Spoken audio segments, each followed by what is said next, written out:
నమస్కారం. నా పేరు శ్రీరామ్ శర్మ.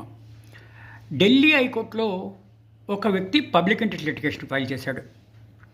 మా ఏరియాలో కొంతమంది అక్రమంగా భవనాలను నిర్మిస్తున్నారు, వీటిని తొలగించే విధంగా మున్సిపల్ కార్పొరేషన్కి ఆదేశాలు ఇవ్వండి అని చెప్పేసి ఇట్లా రిట్ పిటిషన్ ఫైల్ చేశాడు.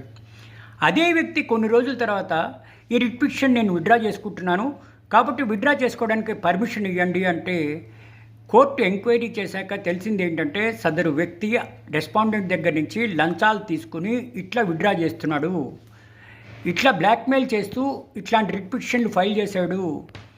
కోర్టు అమూల్యమైన టైంను వేస్ట్ చేశాడు.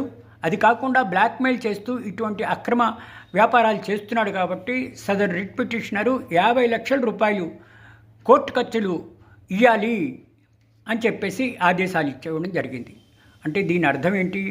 ఎవరైనా సరే ఇట్లా అక్రమ కేసులు పబ్లిక్ ఇంట్రెస్ట్ లిటిగేషన్ని పబ్లిసిటీ ఇంట్రెస్ట్ లిటిగేషన్గా ఫైల్ చేస్తే పర్యవసానాలు ఇదే విధంగా ఉంటాయి. ఇట్లా నష్టపరిహారాలు చెల్లించాలి. కొన్ని కోర్టులు అయితే డైరెక్ట్గా జైలుకి కూడా పంపిస్తాయి. కాబట్టి దయచేసి ఎవరైనా సరే పబ్లిక్ ఇంట్రెస్ట్ లిటిగేషన్ని ఫైల్ చేసేటప్పుడు పబ్లిసిటీ ఇంట్రెస్ట్ లిటిగేషన్గానో బ్లాక్మెయిల్ చేయడానికనో డబ్బు అక్రమంగా సంపాదించటగానో ఈ వెయ్యకండి. వేస్తే పర్యవసానాలు ఇదే విధంగా ఉంటాయి. నష్టపరిహారాలు చెల్లించవలసి వస్తుంది. కొంత సందర్భంలో జైలుకు కూడా పంపించే అవకాశాలు ఉన్నాయి అని ఈ తీర్పు ద్వారా మనకి తెలుస్తోంది. Thank you.